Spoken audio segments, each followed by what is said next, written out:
try not to sit up. Okay. Yes. I call this meeting to order. Welcome to Madison Heights. This is the regular City Council meeting of September 25th, 2017. Will the clerk please take the roll? Mayor Pro Tem Bliss. I'm here. Councilman Clark. Here. Councilman Corbett. Here. Councilman Gettings. Here. Councilwoman Scott. Here. Councilman Soltis. Here. Mayor Hartwell. Thanks. Would you please stand if you're able for an invocation followed by the Pledge of Allegiance? There's a lot right there. We're thankful for the opportunity to meet together here tonight, and we ask most humbly for a blessing of our gathering. Brighten our eyes with greater understanding, enrich our hearts with compassion and courage, and again, receive our gratitude for this opportunity of fellowship. Amen. Amen. I pledge allegiance to the flag of the United States of America and to the republic for which it stands, one nation, under God, indivisible, with liberty and justice for all. Thank you. Please be seated. Are there any additions or deletions to the agenda tonight? All right. We have two presentations tonight. It's a very special evening for the City of Madison Heights and the Fire Department. And we'll begin with our first presentation, which is a proclamation recognizing Fire Prevention Week. Mr. Myers, please. Yes, Your Honor.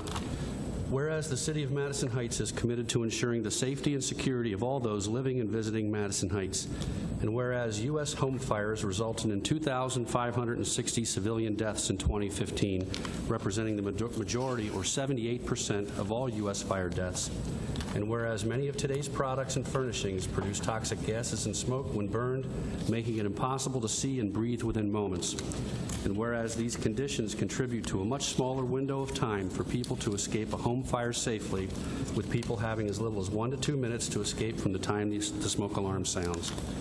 And whereas a home fire escape plan provides the skill set and know-how to quickly and safely escape a home fire situation.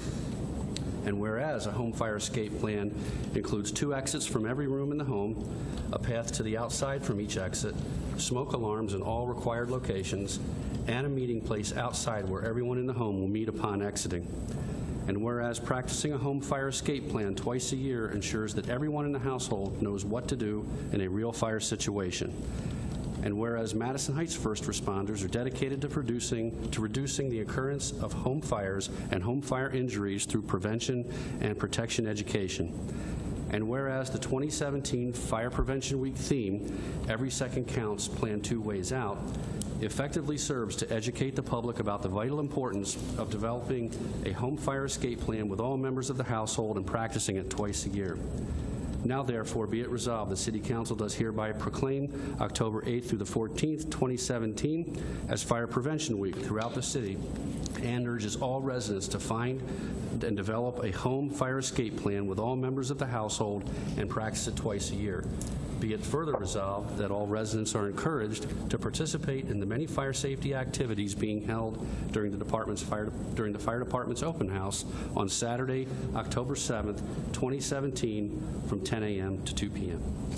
Thank you. Fire Chief Lolito, will you accept the certificate?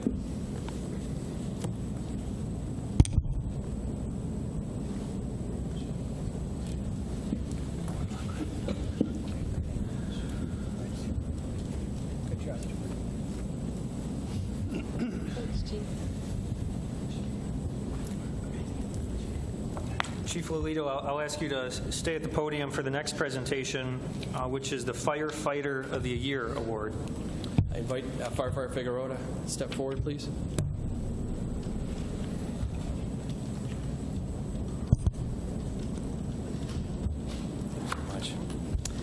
The Madison Heights Fire Department is extremely pleased to announce the selection of Nate Figueroa as the 2017 Firefighter of the Year.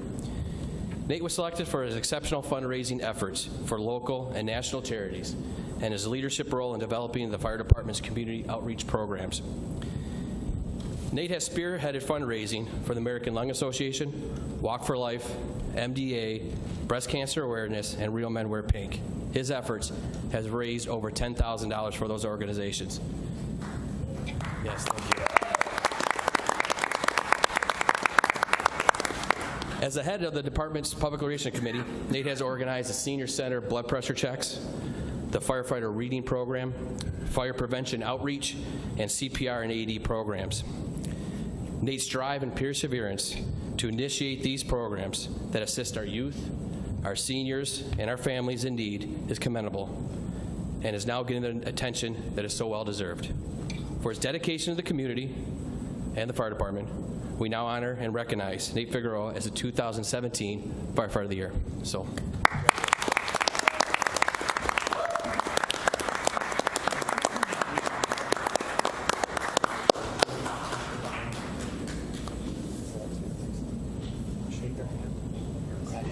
Very well deserved. Congratulations. Congratulations. Thank you very much. Congratulations. Thank you. Thank you. Oh, yeah.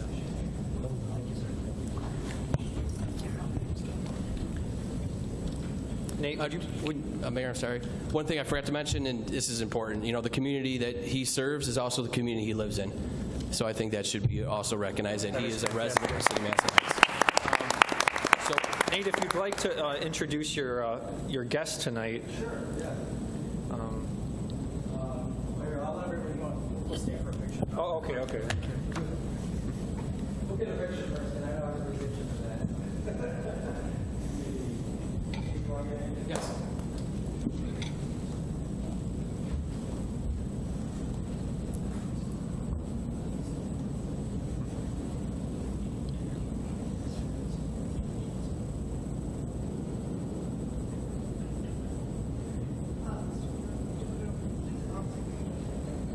There we go.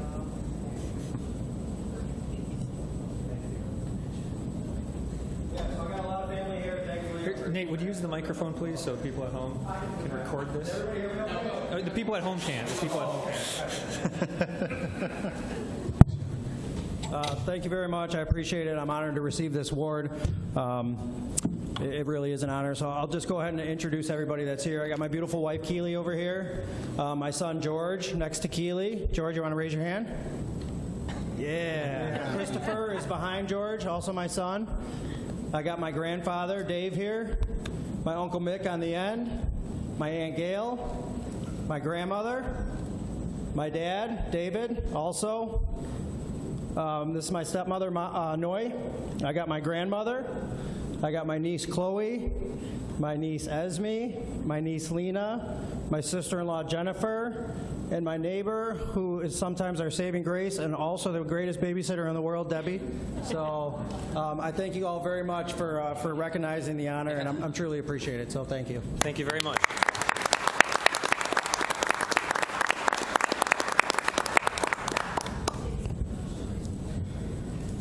Thank you very much, Fire Chief Lolito and Firefighter of the Year, Nate Figueroa. Congratulations. Thank you. Next on the agenda are public hearings. There are none tonight.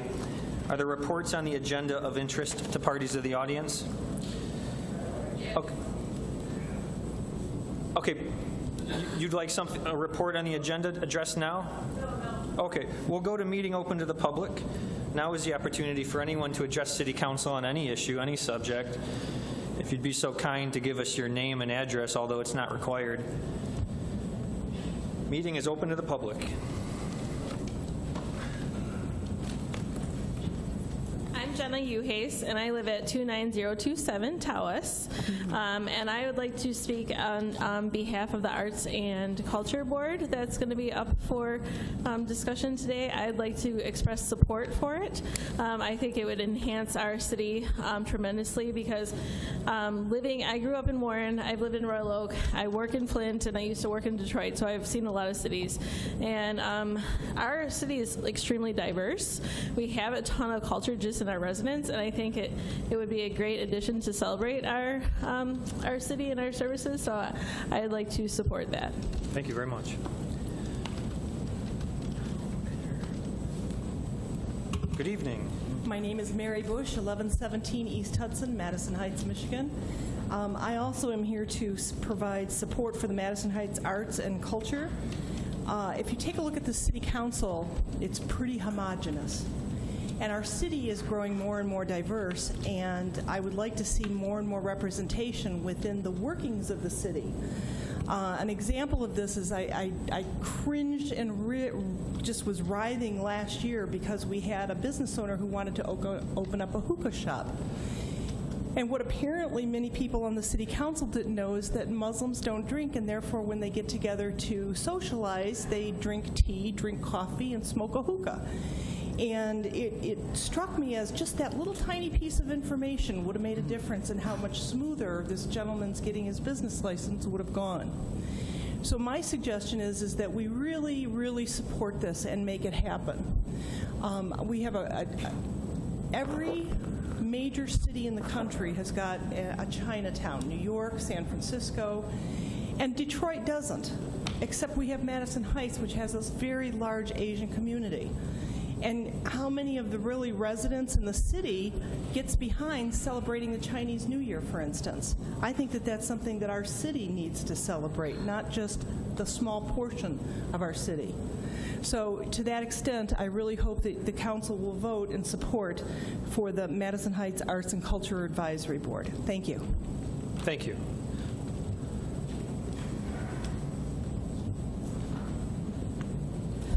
Good evening. My name is Rosalind Grafstein, and I'm here just to follow up on something that Mayor Hartwell mentioned a few weeks ago at Council. He had put out an open call to anyone who was interested in doing a farmer's market or working on a farmer's market with the American Chinese Association. After he made that announcement, I contacted him, and we met with them, and happy to say that we've come up with a tentative date of July 28th, 2018.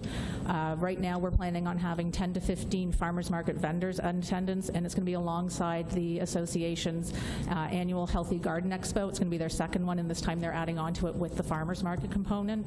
Now, I believe that the DDA is also planning a farmer's market for next summer, but this one that we're talking about here is going to be at 14 miles, so it is outside the 2-mile radius that's suggested by the Michigan Farmers Market Association. The Chinese Association, I believe, has also been in touch with Madison District to see about having their band provide some of the entertainment, but we are going to need a lot of volunteers, so anyone or any group that's interested in helping should contact the mayor directly. And I think that this new board you're discussing tonight would probably be a great fit for that as well, and I support it. Thank you. Thank you. Would anyone else like to address City Council? Good evening. Thank you. My name is Vita Palazzolo, 27074 Nanton. Been a resident about 13, 14 years. Love the city, absolutely. Love the hometown feel. I grew up in Clawson, so it's very, very warm. I also grew up in a house full of music, and my mother sang with the Michigan Opera Theater in the 1950s. My dad was a big band fan, so we had anything in our house growing up in the 60s, 70s, anything from Pagliacci to Led Zeppelin. So great theory in our house, great music. I became a drummer. Over the years, 7 years ago, I was diagnosed with multiple sclerosis. Can't hold the drumsticks anymore, but I picked up hand percussion over the last 10, 15 years. Do a lot of open mics. All this to say, I support highly the Arts Board. I'm speaking on the music side now, although I do have family that are, over the years, were artists, and my grandfather was a clay modeler for Ford. My uncle was they did statues, fiberglass for a lot of churches. So a lot of art in my family. My dad was a bricklayer, but he was an artist. He cut his grass even with a plumb line when he did his edging. So learned a lot of art and respect for that side of it. A lot of empty buildings in our city. It's heartbreaking to see that. Every time I go past the Kmart on 12 Mile and John R., first, I think of an open flea market on the weekends, and now, after hearing this and seeing some things on Facebook, I can just picture a center for the performing arts. Why don't we have one? Why can't we have one? We have a dance studio, 2 dance studios in town, John R. and 12 Mile, right around the corner from each other at 12 Mile. I can just imagine them, jumping for joy and playing, over something like that. Warren has a beautiful center, amphitheater, a theater for the arts. I have a lot of vision. I, have pie in the eye, whatever in the sky. But the word also says, without a vision, So I highly agree with the proposal. I'm here to support it 100%, and I'm praying about what I can do to be a part of that. Studies have shown that so many kids that are involved in the arts that actually have the gift and that are supported and nurtured over the years to promote it. They stay more healthy. They're raised with more values and acceptance in the world. They're not bullies or bullying other people. We have a beautiful corner on, I guess is it our downtown at 11 and John R. That's been for sale for years. I'm picturing, the old chessboards, the cement, where the old men play chess on the corner, across from Telway. Grab a burger, play some chess.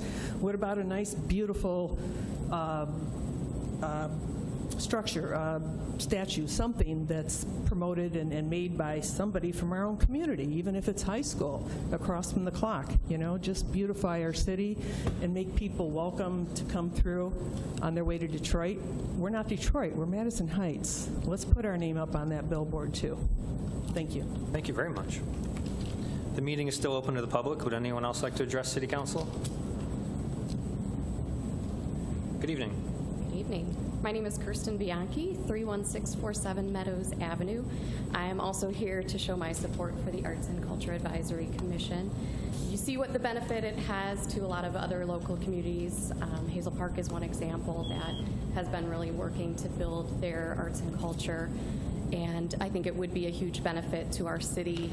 I myself have a theater background. I've been a professional costume designer for theater and film in the area as well as out west. I'm currently a marketing coordinator for a large accounting firm in the area.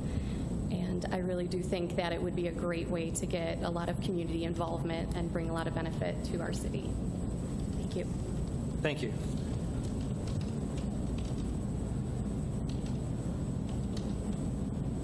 Hello.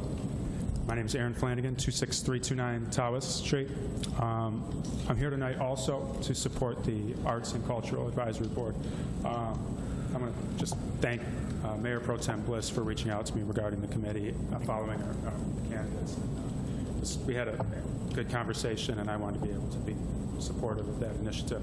I actually made a list earlier of arts and music festivals that in just the past few months over the summer that I attended at Campus Martius. There was the Great Lakes Food, Art, and Music Festival, the Garlic and Music Festival, Royal Oak Rib Fest, of course, Arts, Beats, and Eats in Royal Oak, the Pig and Whiskey Festival, the Hazel Park Art Fair, the Ferndale Pride Festival, the Renegade Art Fair that we just went to this past weekend at Eastern Market. This weekend we attended also the Funky Ferndale Art Fair and the DIY Street Fair, where coincidentally one of our own Lanphier High School graduates was, Heaven Guidey, if I'm getting her name right, was chosen to her design for a mural to be painted on the buildings down there. And My son used to be here. I think all of these events help give people a reason to come to your city. And whether it's the art, music aspect, food, culture, there's so many areas that this committee could be expanded to that would help create an identity for the city and get folks from neighboring communities to want to visit Madison Heights, as opposed to it always being the other way around. Well, we're going to go to Royal Oak for Arts, Beats, and Eats, or we're going to go here. And I wouldn't necessarily suggest that with this committee we should work to become one of these cities, but I think we can begin to take some steps towards creating that. I was at Arts, Beats, and Eats, and you standing there listening to 311 play, and I thought to myself, we're a mile and a half over, yet in terms of the events and things that they're promoting, we're miles apart. And I think that this committee would do an incredible job of beginning to start creating events and things that celebrate arts and culture, and really would be a big improvement for the city. So I 100% support it. Thank you.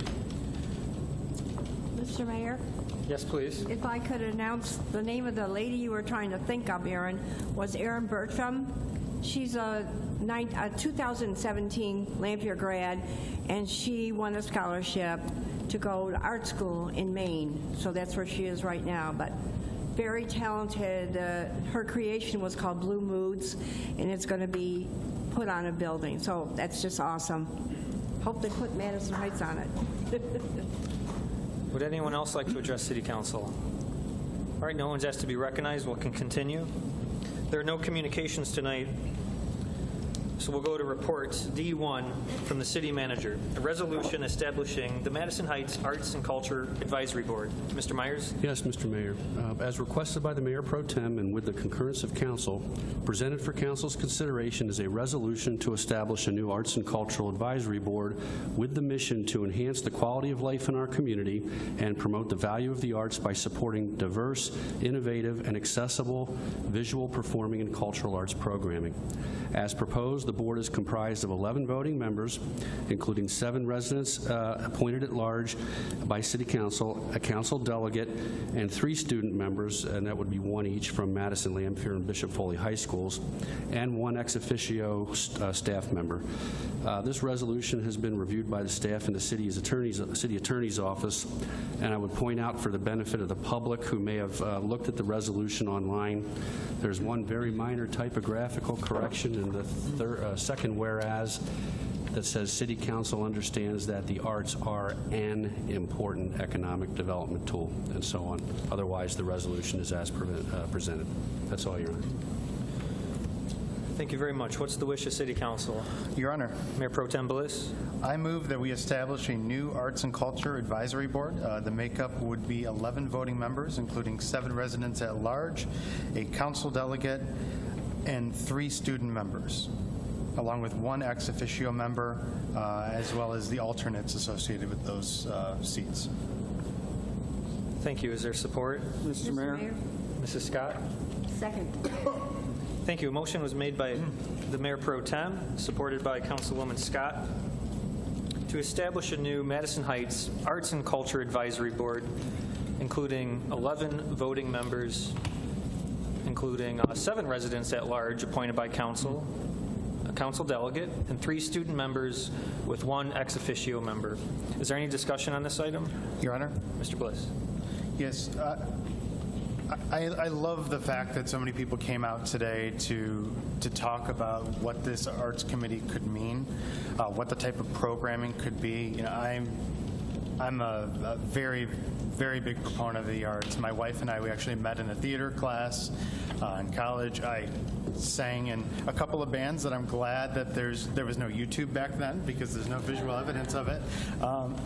But I think the thing that the arts do is it gives not just the appreciation of it and the ability to reflect and be in the moment with art, but it also gives a reason for people to get together, young and old, of any background. When you see a street performer with a guitar, you come up and you listen, you drop $1 in the hat. You know, it's a great feeling, and so this board isn't going to, change the world overnight. We're not going to all of a sudden have giant events or anything, but we could very easily have this board doing smaller events and building and having those successes, like doing a theater in the park, doing concerts, small coffee house style concerts, having art up from Madison Heights artists up and for sale in city buildings like in City Hall here. And then what I love about this committee too is the makeup. Staff and I, we had a very long discussion about how this makeup should be, and one of the key points for me was making sure that we modeled what we did in the Parks and Rec Board. The creation of that allowed for student delegates at each of our high schools. And this mirrors that same concept. This allows for student delegates to come in. We have so many great artists that are growing up in this community. I mean, we have paintings from world-renowned Weiland that happened when he was a teenager attending Lamb Fair. So there is so much that we can harness. We can harness their energy. We can harness their ideas. And I think that they're going to be a great addition to this board. Now, I had a lot of messages from people who couldn't make it tonight. A lot of them echoed some of the same sentiment, but there is one that I wanted to read into the record. Lori Gerald's 299 Sonia wrote a really good summary of, I think, what this board could mean. She says, one sign of a great city is the strength of its cultural life. Arts and culture groups can act as a magnet for tourism, community building, and attracting new residents and businesses. Even more important, they help educate and inspire our citizens and stimulate creativity in the workplace and in our schools. Culture connects people to humanity and the community they live in. The diversity in our city is incredible. Can you imagine if some of the indoor activities held were moved outside, like the Taste of Madison Heights and the cultural festival that they do in connection with the Page Art Show? Culture helps people to express themselves and develop perspective as they expand their knowledge and experiences. Perhaps our diverse organizations would be willing to offer open houses similar to the American Chinese Association's festival to demonstrate how to prepare some of their foods, perform dances, play different instruments, or learn about ceremonies. What a great way to build connections. Culture improves our community. Folks with an interest in the arts are more likely to volunteer, which is a reflection of being a civic and socially minded citizen. Establishing a variety of activities for young and old would generate interest and stimulate citizens to volunteer. Culture can connect generations. How many of our seniors would be willing to share their love of arts and culture with younger generations? Culture reduces stress levels, and it's a bonus if it's combined with nature. We have a wonderful assortment of parks and so many things that could be done in them. Movies, poetry readings, small concerts, art exhibits, scavenger hunts that gets families into each of the parks in search of artistic creations by residents. The possibilities go on and on. If this commission is improved, I would welcome the opportunity to get involved both personally and as the president of the Madison Heights Women's Club, which I think would be excited to help carry out and promote this initiative. Thank you for continuing to find ways to make this a city of progress. Sincerely, Lori Geralds. Thank you, Mr. Bliss. Any other comments, Mr. Bliss? Just, I hope that the rest of council will support this board, and hopefully we can get off to the races pretty quickly and start establishing some of this programming. Thank you. Additional discussion from City Council? Mr. Mayor? Mr. Corbett? Just to, not to belabor everything the Mayor Pro Tem said, I think there's the other aspect of it, too. Not only will this commission or the committee be able to reach out, but it will also provide a place where people to reach out to for groups that have ideas for cultural or artistic expression. Will have a place that they can be directed, and people who'd be interested to hear what they have to say and whatever idea they might have. A home for the arts. That would be my hope. Good job. Thank you very much to all who worked on it, and I wholeheartedly support. Yes, thank you, Mayor Pro Tem Bliss. This idea,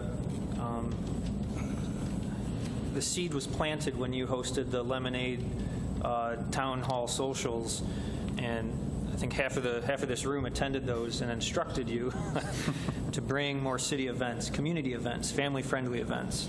And one of your town halls was focused on specifically this, arts and culture.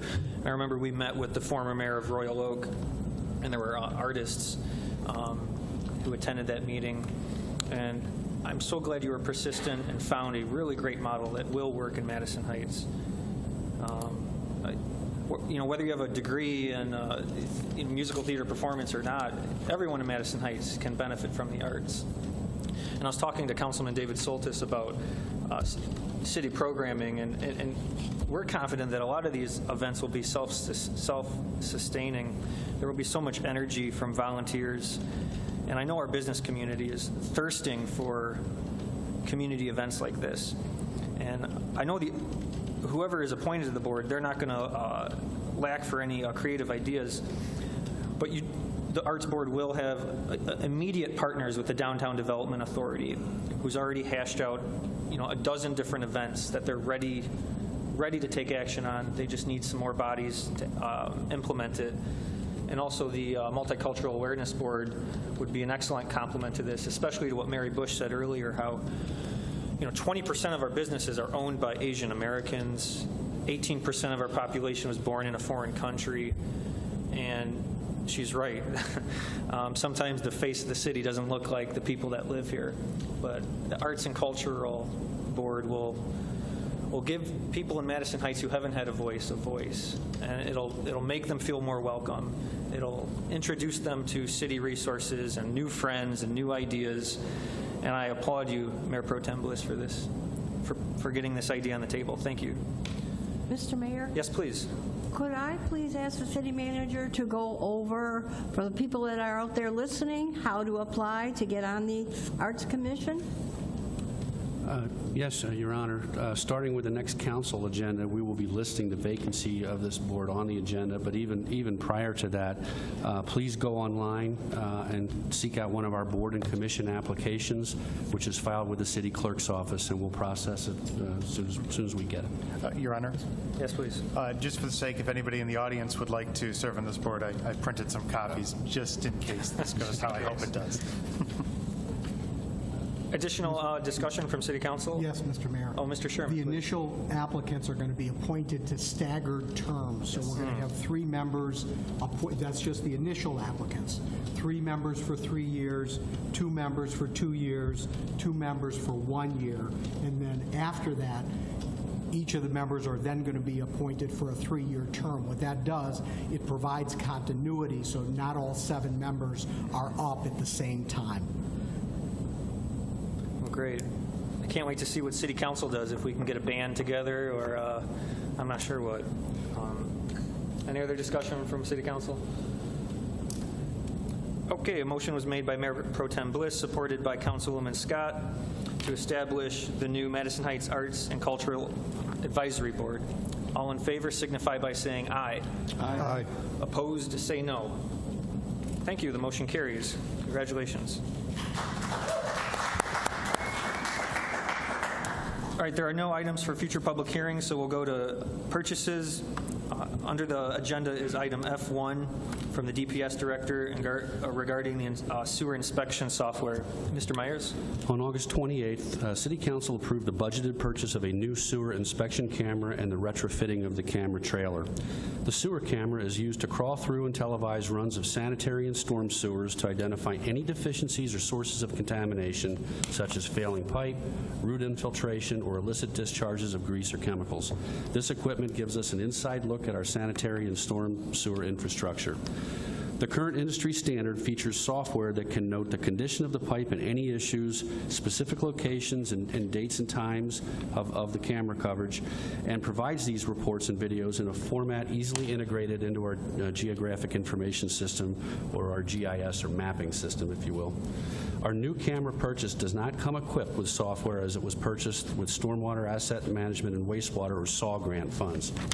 Staff have completed the process of examining several different software programs from multiple vendors in the industry, and although some were found to be capable, it was a unanimous consensus of staff that the PipeLogix sewer inspection software would best meet the department's needs. PipeLogix was given favorable reviews and, importantly, priced competitively, and it is the same system utilized by our SAW grant contractor, which allows for seamless data integration and the ability to maintain and update the sewer condition records being established through the SAW grant program. This purchase will provide the DPS with the means to better inspect, maintain, and retrieve the hundreds of miles of sewer system analysis and reporting. Staff and I recommend that Council waive the formal bid process and approve the purchase of the PipeLogix sewer inspection software with option 1 as identified in the amount of $16,400. This price reflects the GIS license, the full reporting license, a DVS recording module, the GIS module, our runtime license, and software support for 6 months. And I would note that funding is available through our approved SAW grant. Thank you, Your Honor. Thanks. What's the wish of City Council? Your Honor?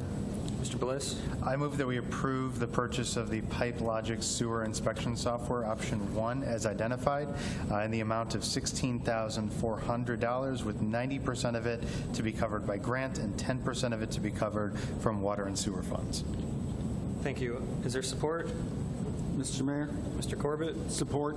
Thank you. A motion was made by Mayor Pro Tem Bliss, seconded by Councilman Corbett, to approve the purchase of the PipeLogix sewer inspection software, option 1, as explained by staff, in the amount of $16,400, including everything identified by staff. Is there any discussion? Mr. Mayor? Mrs. Scott? I have a question of Joe Vitale. The readings through the camera on the sewers, will that be done on a regular basis, or is this only going to be an initial thing that we're doing throughout the city? Excuse me. Good evening, Mr. Mayor and Council. This will not just be an initial kind of launch with this. We kicked off the cleaning and televising of the city's sanitary sewer network in May of this year, and we've been gathering some huge data files in association with that program, but we haven't even been through the area south of 11 Mile right now. So all of that data is basically being stored at this point. Staff wants to be able to interact with it, so this software will allow us to. And moving forward, as the contractor continues to move through the city, more and more of that data will be harvested through this software. And once we do get through that SAW grant program, city staff will be using this to do a maintenance kind of protocol on those items and start to investigate our stormwater infrastructure at that point. So to answer your question, it's not going to be a one-time deal. It will be an ongoing kind of interaction with the software. All right. Yep. And is this something that could be available? For instance, let's say somebody hired a plumber. They were having pipe problems. And is this something that's available to private citizens or contractors? Or is it only for city use? Well, in terms of information, we will have some information to share with our residents. But in terms of analyzing their lead or their sewer pipe that comes from their home to the pipe or to the connection to our main, the answer would be no. But we will be able to give the plumber some information on where they're connected, what the footages are, and things like that. So there will be some benefit there. All right, that's good. So you would be able to, let's say somebody had a sewer problem, wanted to know if it was their responsibility or the city's responsibility, you would be using those videos for that? That is correct. That is correct. We could help them identify a failure. That's great. Yes. That's so nice to have that. Thank you. Certainly.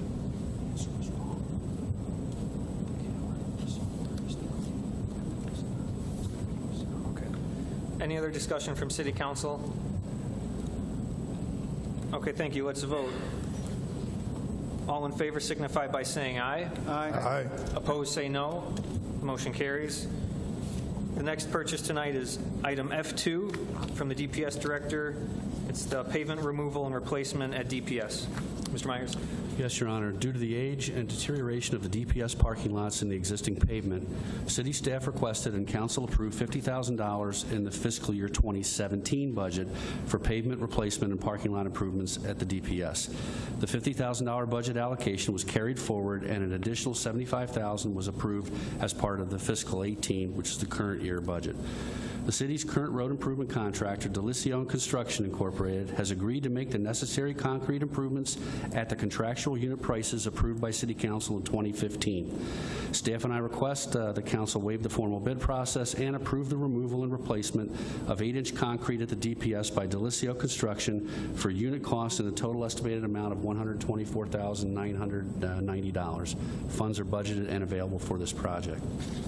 Thank you. What's the wish of City Council? Mr. Mayor, Mr. Clark. I'd make a motion to waive the formal bid process and approve the removal and replacement of 8-inch concrete at the DPS by Delicio Construction for a unit cost in the total estimated amount of $124,990. Thank you, sir. Is there support? Mr. Mayor. Mr. Gettings? Support. Thank you. Motion was made by Councilman Clark, supported by Councilman Gettings, to waive the formal bid process and approve the removal and replacement of 8 inches of concrete, 8-inch depth concrete at the DPS facility by Delisio Construction for unit costs and the total estimated amount of $124,990. Is there discussion by City Council? Okay, all in favor signify by saying aye. Aye. Opposed, say no. The motion carries. The next purchase tonight is item F3 from the DPS Director. It's regarding the parking lot and existing pavement improvements at Fire Station Number 2. Mr. Myers? Due to the age and deterioration of the Fire Station 2 parking lot and existing pavement, staff requested and council approved $85,000 in the fiscal year 2017 budget for pavement replacement and parking lot improvements at Fire Station 2. The $85,000 budget allocation was carried forward, and an additional $55,000 was approved in fiscal 2018, the current year, to complete this project. The city engineer and staff determined that the existing pavement and parking lot should be replaced with 8-inch concrete as opposed to asphalt due to the weight of fire department and DPS vehicles and to reflect the longevity and durability of the pavement. The city's current road improvement contractor, Delisio Construction, has agreed to make the necessary concrete improvements at the contractual unit prices approved by council in 2015. Staff and I request that council waive the formal bid process and approve the asphalt removal and concrete replacement at Fire Station 2 by Delisio Construction for unit costs and a total estimated amount of $139,957, and funds are budgeted and available for this project. Thank you. What's the wish of City Council? Mr. Mayor, Mrs. Scott? I move that City Council waive the formal bid process and approve the asphalt removal and concrete replacement at Fire Station Number 2 by Delisio Construction for unit costs and the total estimated amount of $139,957. Thank you. Is there support? Mr. Mayor. Mr. Corbett? Support. Excellent. A motion was made by Councilwoman Scott, supported by Councilman Corbett, to waive the formal bid process and approve the asphalt removal and concrete replacement at Fire Station Number 2 by Delisio Construction for unit costs and a total estimated amount of $139,957. Is there discussion? Mr. Mayor? Yes, please. If I could ask the city manager, during the process of preparing the grounds and pouring it and hardening, what will happen to the use of the fire station? Will that be in operation, full operation? And how will the trucks get in and out during that process? Mr. Vitale, Jr.? Your Honor, that's a great question, Councilwoman Scott. Once this project is approved, pending your approval, we will work those details out with Fire Chief Lolito here, but we've preliminarily already talked about that. Fire trucks will have to back in off of John R., which they have done in other circumstances, and they're already soliciting a couple of the neighboring businesses to park their personal vehicles. So while it's going to be about a 10-day non-access period, we've already kind of preliminary started to work those details out, so it shouldn't be an issue whatsoever. Okay. I was just concerned about the safety during that period of time. Correct. For the residents. Good question. All right. Yes. Thank you. So nothing will prevent the engines and rescues from exiting the building to get to our residents. But however, on their way back in, there may be adjustments. Yes, I mean, they'll have to certainly pay attention to pedestrian traffic on the sidewalks there when they're backing in off John R., but this is nothing new to them in terms of entering the fire station in reverse, so to speak. Okay. Your Honor, one more point to make about this project is that we were able, one of the reasons we carried forward the money not only to address the asphalt and concrete issue, but it was to add the back alley behind Fire Station 2, which is just in horrible condition, but which serves as an access point for our vehicles. So it was very important that we get that done at the same time. Mr. Mayor? Yes, please. Could I ask another question of the city manager or of Joe Vitale? Do you anticipate this being disrupting to the residents that are skirting on the west side of the alley there? Do you mean adjacent, the property west owners that side. would be adjacent to the alleyway there? Right. While some of the property owners do have access, I think that is used on a very, very limited basis. So, I mean, there's property line there, there's fencing there, but in terms of prohibiting access in any way to them, I don't believe so. Okay, all right. Thank you. Mr. Mayor? Yes, please. I have a couple questions. So the spelling, is that correct for Delucio Construction? Is that the same as Delucio Masonry in Farmington Hills? No. Is this construction company, are they union? Your Honor, yes. They are. Yes. They do our roads. No, that's all. Thank you. Thank you. Any other discussion from City Council? Okay, hearing none, we'll go to the vote. All in favor signify by saying aye. Aye. Aye. Opposed, say no. The motion carries. We have another purchase tonight. It's a recommendation by the fire chief to purchase a Stryker Power Pro XT ambulance cot. Mr. Myers? Yes, Mr. Mayor, the fiscal year 2018 budget includes $135,000 for the first of two phases to purchase a new ambulance. Funding for the new ambulance includes a Power Pro XT cot manufactured by Stryker. The Power Pro XT is a battery-powered hydraulic cot system that is used to transfer the patient to and from the ambulance. The Power Pro XT is a proprietary system and is the only cot that will work with the power load lift system that is on all of the fire department ambulances. The fire department received a formal quote of $21,235.14 for a new Power Pro XT from Stryker. This quote reflects the current pricing and does not include the 3% price increase that will take effect on October 1st, 2017. So purchasing the Power Pro XT before October 1st will save the city $549.23.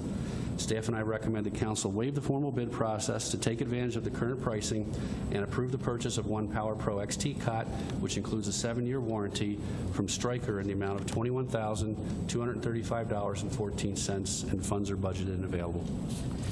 Thank you very much. What's the wish of City Council? Mr. Mayor? Thank you, Mr. Corbett. I was going to go Bueller for a minute there. Anyway, I would move that the council approve the formal bid process to take advantage of the current pricing and approve the purchase of one Power Pro XT cot, which includes the 7-year warranty from Stryker in the amount of $21,235.14. Thank you. Is there support? Mr. Mayor? Mrs. Scott? Support. Thank you. A motion was made by Councilman Corbett, seconded by Councilwoman Scott, to waive the formal bid process to take advantage of the current pricing and purchase one Power Pro XT cot, including the 7-year warranty from Stryker in the amount of $21,235.14. Is there discussion? Okay, we'll vote. All in favor signify by saying aye. Aye. Aye. Opposed, say no. The motion carries. Next on the agenda are ordinances. We have one for consideration tonight. It's item G1. It's ordinance 2121, the EMS resident fee waiver. It's second reading tonight. Mr. Myers? Yes, Your Honor. On September 11th, the council adopted ordinance 2121 on the first reading to implement the adopted fiscal 2018 goal to eliminate billing for emergency medical response costs for residents of the city. The proposed ordinance amendment would waive emergency medical response costs not paid for or covered by their insurance carrier for a responsible party that is a resident who is permanently residing in the city of Madison Heights. Staff in the city attorney's office recommend the council adopt ordinance 2121 on the second and final reading. Thank you. What's the wish of City Council? Mr. Mayor? Mr. Corbett, please. So I move that the council adopt on second reading ordinance 2121, which is a resident fee waiver. Thank you. Is there support? Your Honor. Mr. Bliss? I second. Motion was made by Councilman Corbett, seconded by the Mayor Pro Tem, to approve on second reading ordinance 2121, the EMS resident fee waiver. Is there discussion? Mr. Mayor? Yes, please. Just to briefly recap, in the past, it had been the practice to bill insurance for EMS runs, and if any, and then look to recover the difference from the resident. The change in this will be that the city will accept as payment in full payment, if any, from the insurance company, and that'll be the end of the matter. The feeling of council, and I think has been growing for the years, is the residents pay a fair amount of money in taxes, including a special levy, to provide the EMS service, and that should be good enough, and it will be. Thank you, sir. It's a good recap. Thank you. Other discussion? Okay, thank you. We'll vote. All in favor signify by saying aye. Aye. Opposed, say no. The motion carries. Ordinance is adopted. There's no unfinished business tonight, so we'll move to adoption of the minutes. Can I have a motion regarding the minutes from September 11, 2017? Mr. Mayor? Thank you, Mr. Corbett. I move to adopt the minutes as printed, sir. Thank you. Is there support? Mr. Mayor? Mrs. Scott? Second. Thank you. Motion was made by Councilman Corbett, seconded by Councilwoman Scott to adopt as printed the meeting minutes from September 11th, 2017. Any discussion? All in favor signify by saying aye. Aye. Opposed, say no. The motion carries. Okay, we'll do appointments to boards and commissions. There is one mayor's appointment. I appoint Mr. Grant Sylvester to the Planning Commission for a 3-year term expiring August 10, 2020. His name's Grant Sylvester. Would someone from council accept that? Mr. Mayor? Mr. Corbett? I move that the council confirm the mayor's nomination of Grant Sylvester to a 3-year term on the Planning Commission. Thank you. Is there support? Mr. Mayor. Mr. Gettings? Support. Any discussion? All in favor signify by saying aye. Aye. Opposed, say no. The motion carries. Mr. Sylvester is appointed. Let's see. There is more mayor's appointments. Would someone on council please accept my appointment of Fran Kirchhoff for a 3-year term on the Crime Commission, term to expire September 2020. Francis Kirchhoff. Mr. Mayor? Mr. Corbett? I move that the council confirm the mayor's appointment of Ms. Kirchhoff to a 3-year term on the Crime Commission. Thank you. Is there support? Mr. Mayor. Mr. Soltis? Support, please. Thank you. Any discussion? See, all in favor of appointing Fran Kirchhoff to a 3-year term on the Crime Commission signify by saying aye. Aye. Opposed, say no. It carries. She's appointed. See, there's another mayor's appointment. Would someone please accept the appointment of James Smith to a 7-year term on the Elected Officials Compensation Commission? It would be a term expiring October 2024. Mr. Mayor? Yes, please. James Smith. I move that the council confirm the mayor's ambitious appointment of James Smith for a 7-year term on the Elected Officials Compensation Commission. Thank you. Is there support? Mr. Mayor. Mrs. Scott? Support. Any discussion? All in favor of appointing Mr. Smith to the Elected Officials Compensation Commission for a 7-year term signify by saying aye. Aye. And opposed, say no. Motion carries. He's appointed.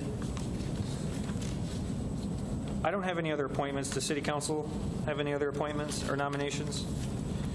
Okay, let's see. There's no executive session tonight, so before we adjourn tonight's meeting, I invite any closing comments from the members of City Council. I'd like to begin, Mr. Corbett. Just 2 quick items this evening. I haven't seen the list of dates, but it's my understanding there will be replays on the Meet the Candidates, and I'm going to look at Mr. Myers, and perhaps you know that information. Yes, Your Honor. We're finalizing those dates this week. I anticipate they'll be out tomorrow. So I'm hesitant to release them yet. I still need to confirm with the Will it be on the on the website? Website and city cable channel concurrently, yes. So folks could look there to find out the replay dates. Yeah, and if you just want to go online, that'll be available 24/7 on a replay basis. But that'll be out tomorrow. Just one other quick item. I wanted to just mention that given the success this past summer with the water park ticket plan, that we are starting the goal-setting process for the upcoming year. We're in the initial phases. Actually, some work's being done. Council will soon be asked to submit proposals. One of the items I will submit will be another request to extend the program next year. Between now and then, though, I'd be interested in any feedback from the public, not just on whether they liked it or not, because I think that vote was taken pretty quickly. That was a very popular program. But any modifications, for example, alternate to just single-day tickets, maybe subsidies on summer passes or family passes, that type of thing. Obviously, to a certain extent, the budget will control where we go with that. Prior to that, I'm going to have an opportunity, I hope, to sit down with staff and go over any issues, any problems that were this year. But it was a very good program. I thought it was very well received, and I'm looking forward to being able to come to a consensus and extending it into the 2018 season in some form or fashion. That's all I have this evening, sir. Thank you. Thank you very much. Mayor Pro Tem Bliss. Yes, Your Honor. I wasn't going to talk about this tonight, but I think with the success of the voucher program, it once again reminded us as a council of how important that type of summer play is, particularly for the families in our community. The voucher program showed us how many low-income families want to go but weren't able to. And I'd like us to follow the model of Grand Ledge. Grand Ledge just did a really outside-of-the-box thing. They did a three-way crowdfunding model to get a splash pad in. So instead of doing this voucher program year after year, we've already proven that the citizens want this, that it's successful. I'd love for staff to look into whether or not we could build a splash pad, because Grand Ledge's model, they found a place for it, they came up with concepts, and they got a grant that was a matching grant. So three ways, $33,000 raised by their businesses and community groups, $33,000 from the city, and then $33,000 in a grant. And that's how they're building their splash pad. And I think a model like that, if we're willing to think outside of the box, would work very well for Madison Heights. I also wanted to what I intended to talk about was I love the fact that so many people came out tonight in support of the Arts and Culture Committee. I got a lot of messages too. I think we'll be able to fill this board really quickly. And it reminds me a lot of creating ITAC at the start of my term. There was a need for it. There was a strong desire from the community to be able to modernize what we do here at City Hall. A bunch of people came out. They talked about it. They saw what the future could be. We filled the board the next meeting and got to work. And that board has been extremely successful, and I see no reason that this Arts and Culture Committee couldn't do the same thing. And I've talked with the different school districts in our city, and they're very excited to collaborate with this board. Not just to get a student on the board, but very excited to collaborate and allow their choirs and bands and theater programs to come in and start doing things in the city, in and around at different parks and community events, and they want to be a part of this. And so I'm really excited. I also want to point out that our staff was phenomenal throughout this process. All of the department heads were very, very excited about rolling this out.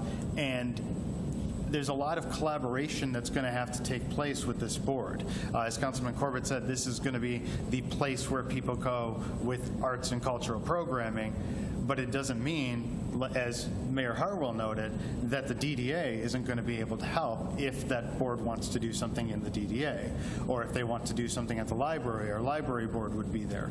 And if they want to do something at our Parks and Rec board, and all of the corresponding departments in the city. And so I wanted to thank staff and my peers on council for adopting this board. I thank the residents for speaking out in favor of it, and I just look forward to all of the collaboration organization and what we can accomplish if we just get right in, get to work, and start building some momentum. Mr. Bliss, can I clarify? Thank you for your comments.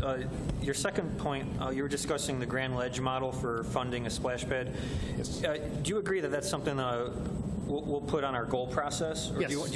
You don't want an immediate report, but it'll come up in goals? Yeah, Councilman Corbett had talked about the goal of the voucher program, which when we discussed it, we took some budget savings and we allocated it as a voucher program this past year. But I'm going to have my same goal that I put out in the last goals process, which was for the splash pad. But I think that that's a very unique way to fund it that doesn't have that high of a price tag as far as what the city itself is investing. And I also think that our community groups and business community would love the chance to come in and build something like that. Again, we have to look at the details, and there's other models, and it may take us multiple years, so we may need to do the voucher program again for another year or two to be able to build up to it. But I definitely don't want to slam the door, because there are so many families in our city that would benefit from having a splash pad that's free, that they can just come in and enjoy during the hot summer months or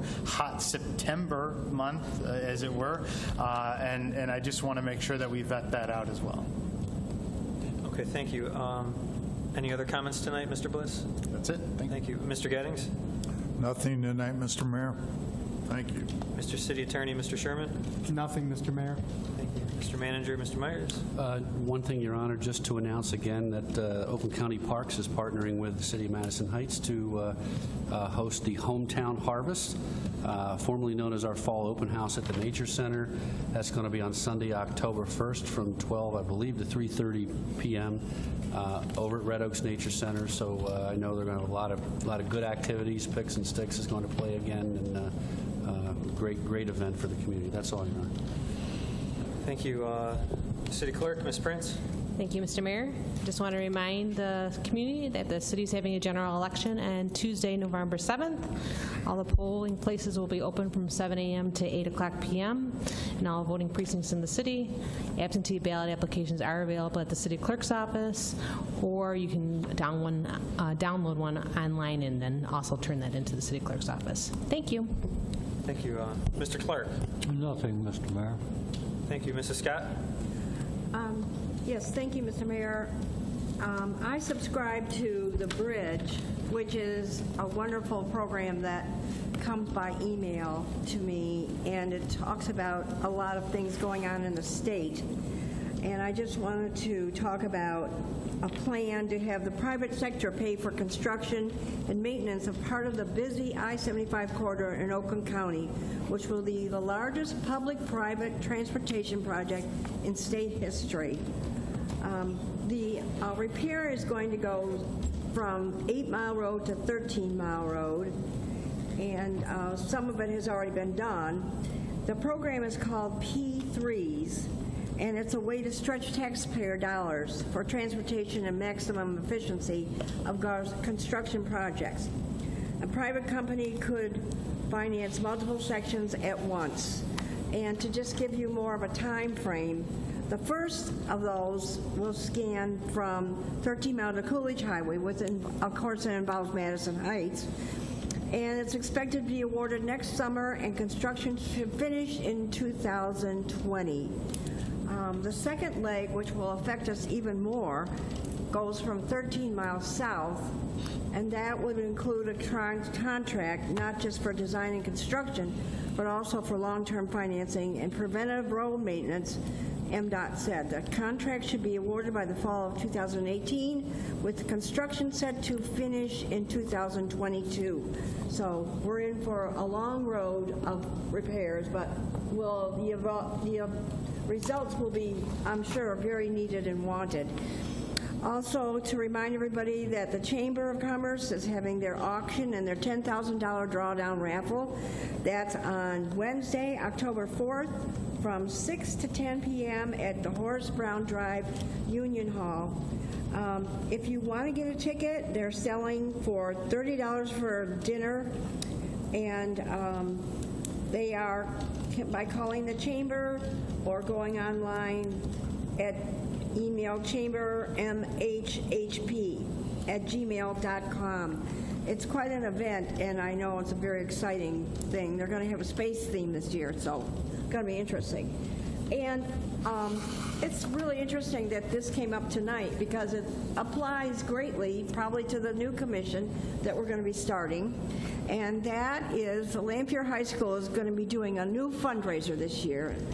They're going to combine arts, the rhythm, auction, and other things to raise funds. It will be held on November 16th at 6 o'clock at Lampier High School. But before that, they are going to be auditioning solo singers. And the competition is going to be held on October 11th at 7 o'clock. You'll register at 6:45 at Lampier High School Auditorium. So if you're interested in getting a solo spot and singing for the community, I suggest that you try out. It's $500 goes to the winner. And it's the first annual singing competition, so I think it will be fun. So that would be October 11th at 7 p.m., and you must be 21 or older to compete in this.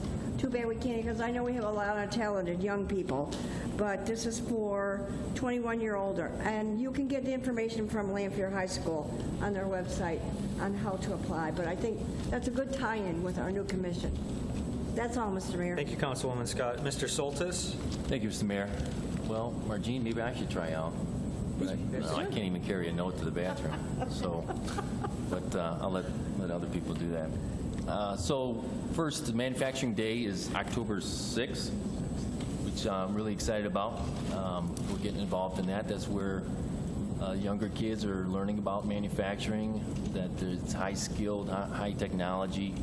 They'll be able to tour some of the plants, learn the ins and outs, and then hopefully pick that as a type of career. So I think that's great for our city as well as the surrounding county.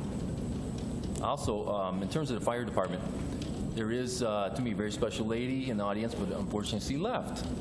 But I still want to recognize her for her enormous generosity, where she sponsored 2 years in a row the firefighters' Christmas dinner. It was Mary Bush. I asked her the first year, and she agreed to do it in the last 2 years. This dinner started when I remembered I worked in EMS during the holiday season, and I wanted the police and fire to know that we appreciate their sacrifices away from their families during the holiday.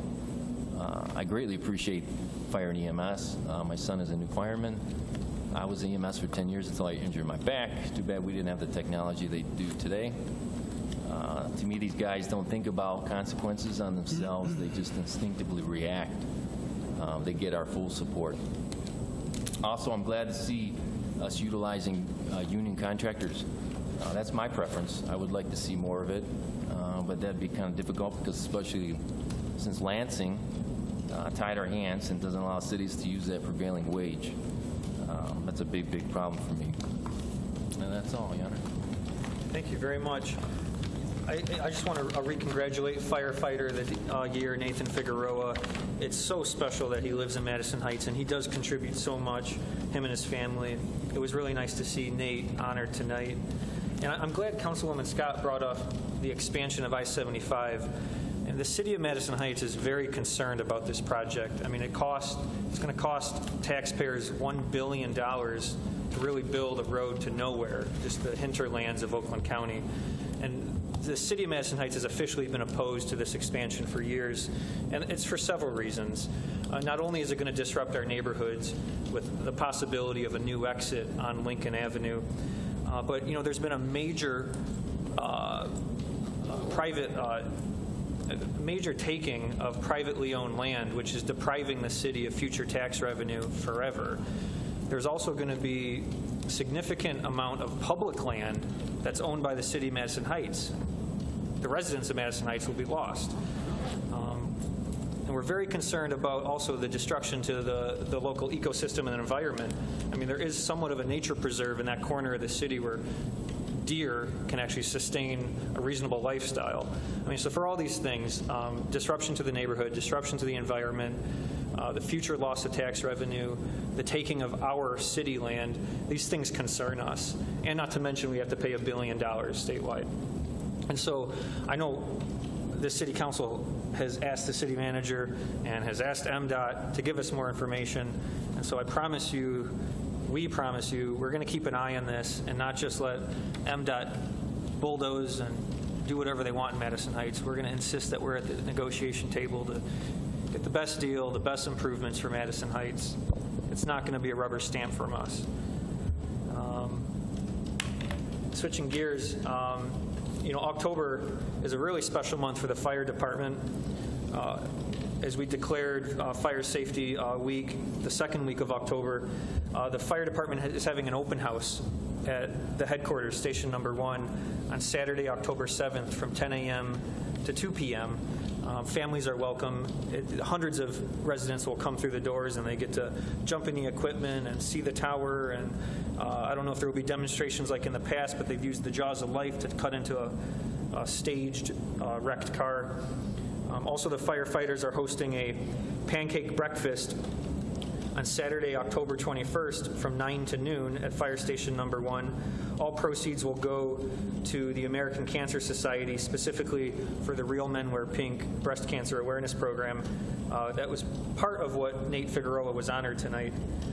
And then closing up the month on the theme of public safety, the fire department will be challenged by the police department in a Beats and Heats bowling tournament at the Madison Park Bowling Center down at the south end of the city. It's really competitive. Registration's at noon. The public's welcome to bowl and have a good time with the police and firefighters. So thank you for joining us tonight. We'll see you in 2 weeks. Is there any further business before City Council? All right, hearing none, the meeting's adjourned. Good evening. Oh.